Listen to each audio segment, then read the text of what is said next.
শুভ দুপুর বন্ধুরা, প্রত্যেক দিনের মতো রান্নাবাড়ির দিকে চলে আসছি। তো আজকে রান্নাবাড়ি হয়েই গেল। দেখো কি রান্নাবাড়ি করলাম। এখানে করলাম বন্ধুরা মিষ্টি কুমড়োর পাতা বাটা। প্রত্যেক দিন রসুন, কালো জিরা, লঙ্কা দিয়ে বাটা করি।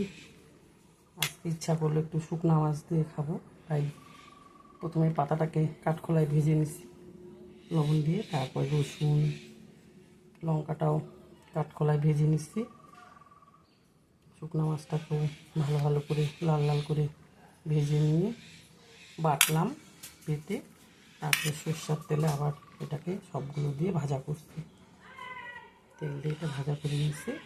খেতে খুব টেস্ট লাগে বন্ধুরা, খুব ভালো লাগে খেতে। এটা করলাম। আর এখানে করলাম বন্ধুরা দেখো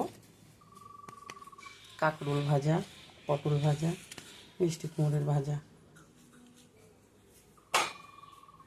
আর এখানে তোমার হচ্ছে ডাল,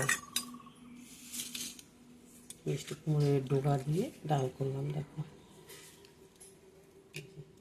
ডোগাগুলো দিয়ে ডাল। তো আজকে এই রান্নাবাড়ি বন্ধুরা, আজকে এই দিয়ে খাওয়া দাওয়া সারবো।